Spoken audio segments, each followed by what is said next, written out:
second-year safety Calvin Pryor, who played for Rex Ryan last season, wasn't a very big fan of Rex doing his Tuesday press conference in a Clemson helmet, tweeting the following: "The guy does anything for attention." When asked what he thought of the tweet, Rex had this to say. He's right. Because what else am I going to do? Just stand up here or whatever? Yep. I got attention, but I got it in the right spot. You know, he's mad because Clemson put it on Louisville again this year. Stephen A., what does this say about Rex? Well, what he says, it says. He loves attention, and there's nothing wrong with it. I mean, it's not ideal for a head coach. There's no question about that. But if it works for him, it works for him. You know, in fairness to Rex Ryan, let's not be hypocritical here. None of us had a problem with Rex Ryan's personality when Rex Ryan was a member of the New York Jets his first 2 years, when he guided them to back-to-back AFC championship games by guaranteeing that he would do at least that once he arrived as coach.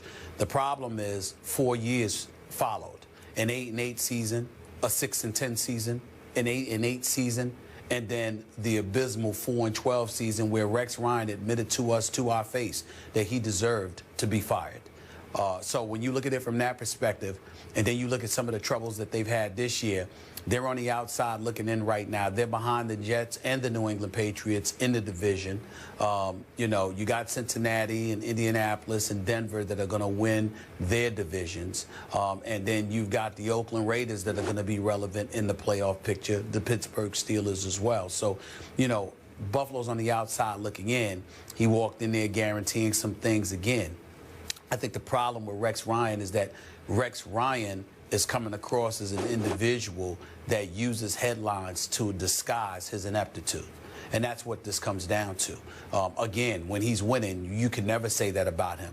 I definitely think he's a brilliant defensive mind, but their defense right now ranks 16th overall. They rank 24th against the pass. That's not numbers that we've come to know as being associated with Rex Ryan. And so, you know, you understand it. You understand it's a part of his personality. You want to encourage people to be themselves, Skip, but at the same time, somewhere along the way, you've got to get the job done. And when you look at Rex Ryan, he's created a buzz and interest in the Buffalo Bills. They clearly made the right choice with picking Tyrod Taylor as their quarterback. There's no doubt about that. But this defense should be better than what they have been. And one would argue their record should be better than what it is. And one would also argue that this team, your pick to be a wild card team in these playoffs this season, is on the outside looking in, and that's all problematic. So if you're going to bring attention to yourself, there's nothing wrong with that, Rex Ryan. But you need to bring the results first. Otherwise, all you are is a sideshow. And I'm not calling him that because I respect him, but I'm just letting him know how the world is looking at him because of his results or lack thereof. Yep. I did pick Rex's team to win a wild card this year, and I do love me some Rex in general. But I got to tell you, I did not love him wearing that Clemson helmet. I hear what you're saying. Are you trying to disguise your ineptitude? Are you trying to distract attention off the poor coaching job you're doing? Is that what's happening here? I also think, and remember I asked Rex to his face about this when we were at Bills camp, are you sometimes guilty of making it more about you than about your team? Is it productive showmanship on your part to create buzz around the Buffalo area, or is it just flat-out egomania on your part? Have you gone over the edge into Rex Ryan, superstar coach, even though you don't have the credentials to back it up?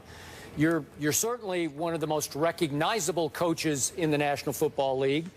You're certainly one of the most talked about coaches. Why is that? Because you'll wear a Clemson helmet to a press conference. So was wearing that Clemson helmet about Rex, or was it about his son Seth, who's a redshirt sophomore, a walk-on who made the team and has actually caught 2 balls this year for 14 yards. He stands 6 feet tall and weighs 175 pounds, does Seth Ryan. Was wearing the Clemson helmet a tribute to his son who made the team as a walk-on, or was it about Rex? To me, it was more about Rex, getting a laugh. You know, he knows he's going to get maybe a lead item on SportsCenter. I don't know. You know, he's going to get a lot of attention off wearing that helmet and keeping it on, instead of just paying tribute to Clemson's achievement so far this year. Just bringing up the fact I'm proud of my kid. He walked on. He made a team that right now is the best team in America, and I'm proud of him. You could just throw that in there at the end of the press conference. Everybody'd say, thank you very much, great. That would work. This doesn't work for me. This is more about Rex and about a week in which he knows he's going to get a lot of attention because he's returning to the Jets. Is he trying to take some pressure off his team versus the Jets? I don't know. I don't know. I just think in the end, it's what I asked Rex to his face about. Is it more about you than about your players? And I think at some points in that locker room, they're saying, what about us? Are we stars or are we not stars? Is it all about our star head coach, the showman that is Rex Ryan? That's how I take that one. So I didn't like this one, Stephen A. I just thought it was crossing the line. I didn't think it was crossing the line, but I didn't like it because I think it's unnecessary. And more importantly than unnecessary, I think it's not the priority. You see, I think the priority should be having your team ready to rumble.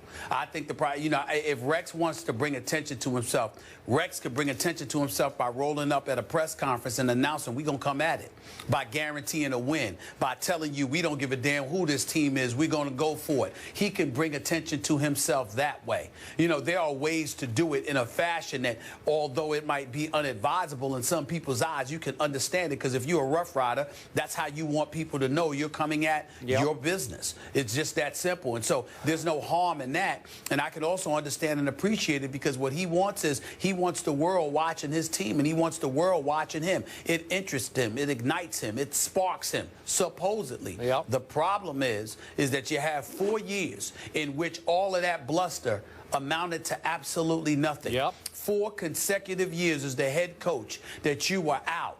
You were out of the playoffs looking in. And by the way, speaking about that, maybe we need to think about something here, whether it's nepotism, favoritism, or whatever the case may be, because how do you have, in the last 4 years of your career, of your coaching career in New York, you've got 2 8-8 seasons, sandwiching 1 6-10 season, and then ending your tenure on a 4-12 record. And within 2 weeks, before you have a chance virtually to pass gas, you literally land a $5 million a year contract. I mean, him and Andy Reid, who I love. You know how I feel about Andy Reid. But I just find it amazing that guys, so many of these guys, the Pep Hamiltons and others of the world can't even get a chance. But you got guys who were losing, who were on the outside looking in, who were regressing in terms of their level of productivity as a coach.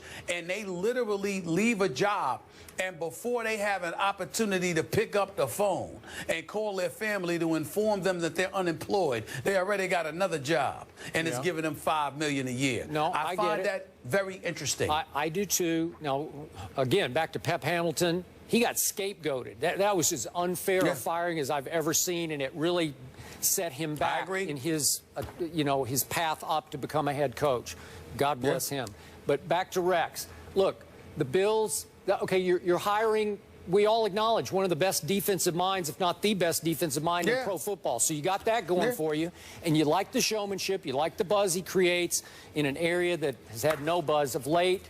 And then you like the mind games he plays with opponents because now he's playing one with the Jets. He's saying, you know what, I don't even care about the Jets game. I have circled only the Patriots game at Foxborough down the road. You know, that's the only one I care about. Well, is that going to work? A little gamesmanship? I don't know. But that's what people like Rex for.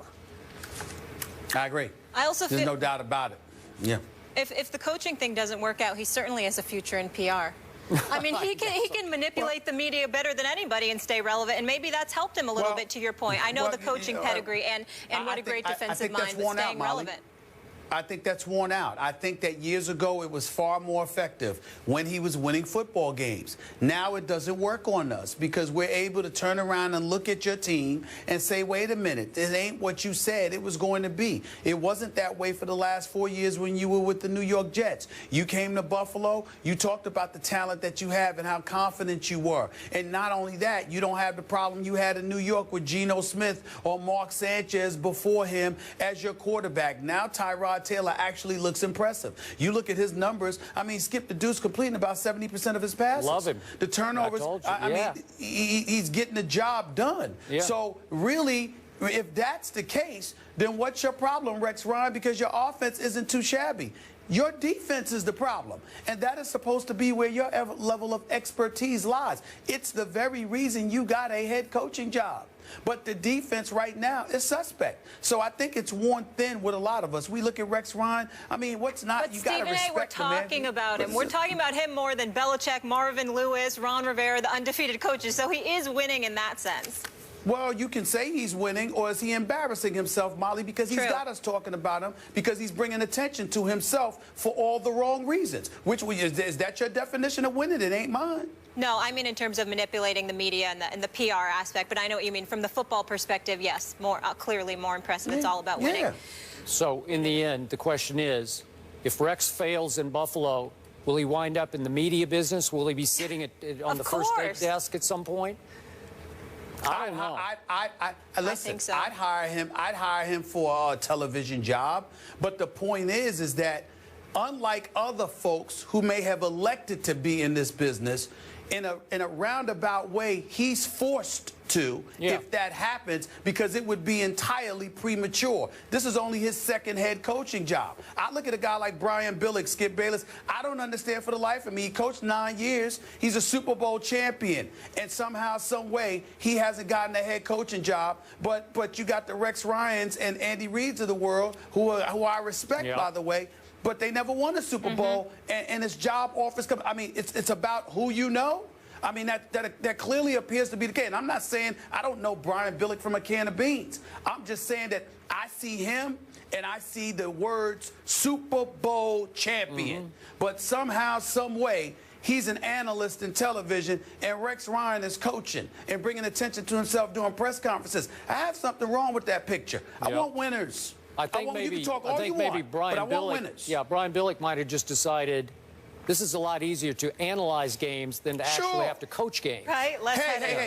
Hey, John Gruden. John Gruden's the same way. Why should John Gruden leave Monday Night Football? He's probably getting paid just as much money for doing less work because it ain't the same as coaching the team. But guess what? He gets to make that choice because he's a Super Bowl champion. Rex Ryan ain't even been in the Super Bowl yet. What's the problem with that? Agreed.